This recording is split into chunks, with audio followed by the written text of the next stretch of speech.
ফের একটা কোভিড ঢেউ আমরা দেখতে পাচ্ছি এবং আমাদের রাজ্যেও কিন্তু সংখ্যাটা হু হু করে বাড়ছে। 7 দিনে 18 জনের আক্রান্ত হওয়ার খবর পাওয়া গিয়েছে। অন্যদিকে আমরা যদি দেশে বলি, ইতিমধ্যেই 1,000 মতো অতিক্রান্ত হয়ে গিয়েছে এবং 2জন মৃত্যুরও খবর কিন্তু আমাদের কাছে আসছে। কি বলবেন?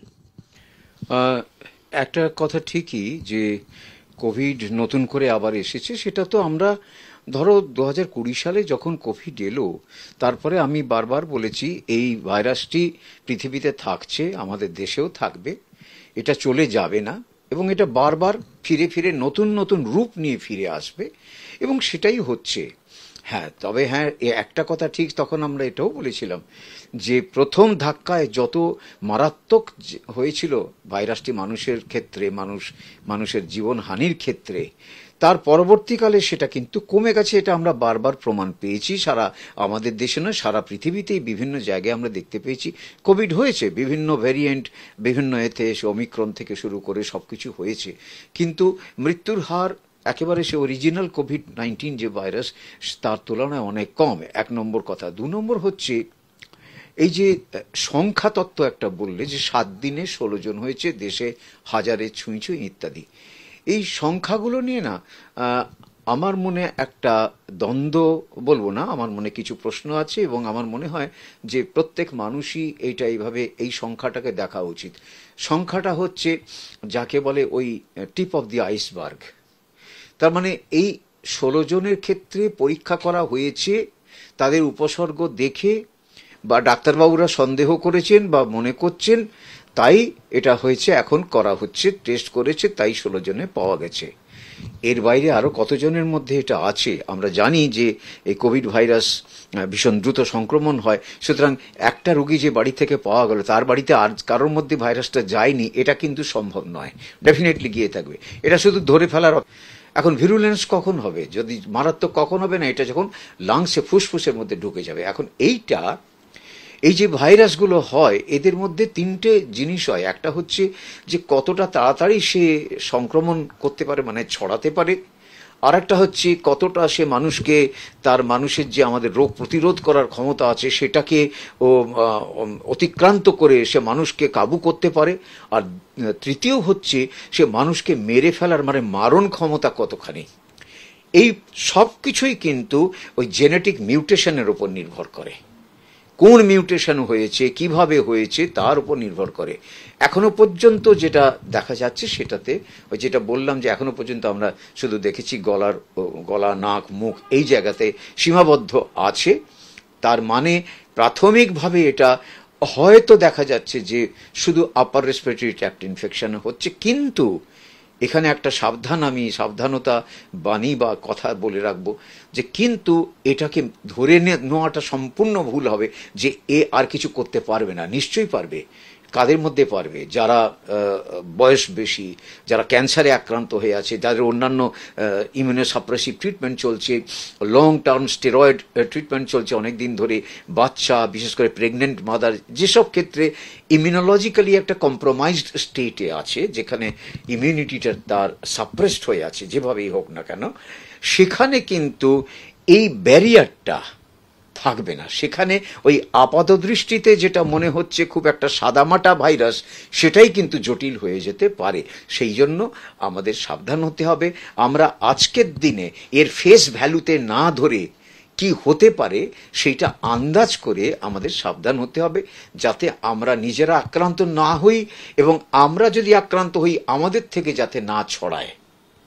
আমরা এখনো পর্যন্ত 2020 সাল থেকে সেই প্যান্ডেমিকের সময় থেকে যেটা দেখে এসেছি, এবং আমি বারবার বলেছি সবচেয়ে ভালো একটা প্যান্ডেমিক বা একটা এপিডেমিক বা একটা যে স্প্রেড করছে, সংক্রমণটা হচ্ছে, তাকে থামিয়ে দেওয়ার একমাত্র সবচেয়ে উৎকৃষ্ট উপায় হচ্ছে যে ভাইরাসটা ছড়িয়ে যেতে দেওয়াটাকে বন্ধ করে দেওয়া হোক।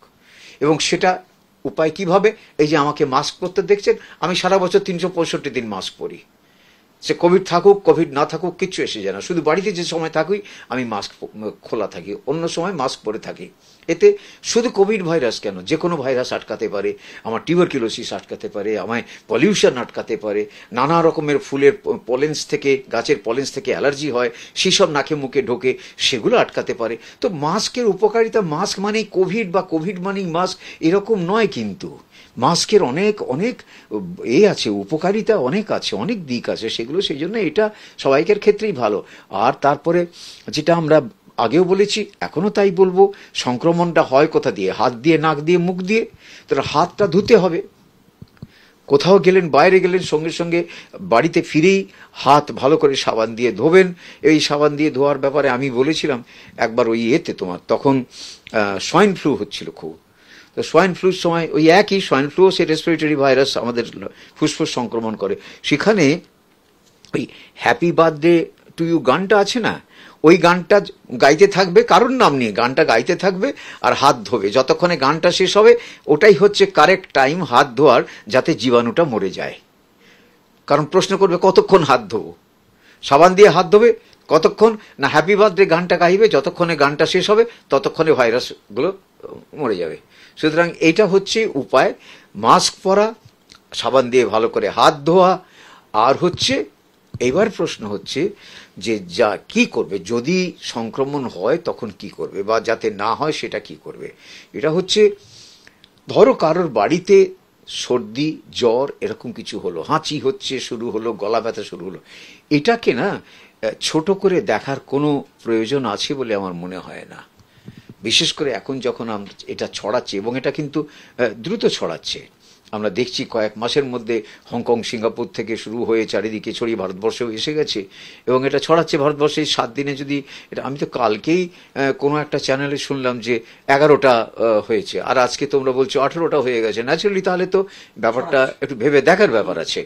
তো এই যে ছড়াচ্ছে, এখানে কিন্তু আমি বলবো যে যাদেরই, যার বাড়িতে যারই হোক না কেন, সর্দি, হাঁচি, কাশি, জ্বর বা গা ম্যাজম্যাজ করা, জ্বর থার্মোমিটারে হয়তো উঠছে না কিন্তু গা হাত পা ব্যথা করছে, ম্যালেজ যাকে বলে, গা ম্যাজম্যাজ করা, এইসব জিনিসগুলো হলে সঙ্গে সঙ্গে ডাক্তারের পরামর্শ নিন আপনারা।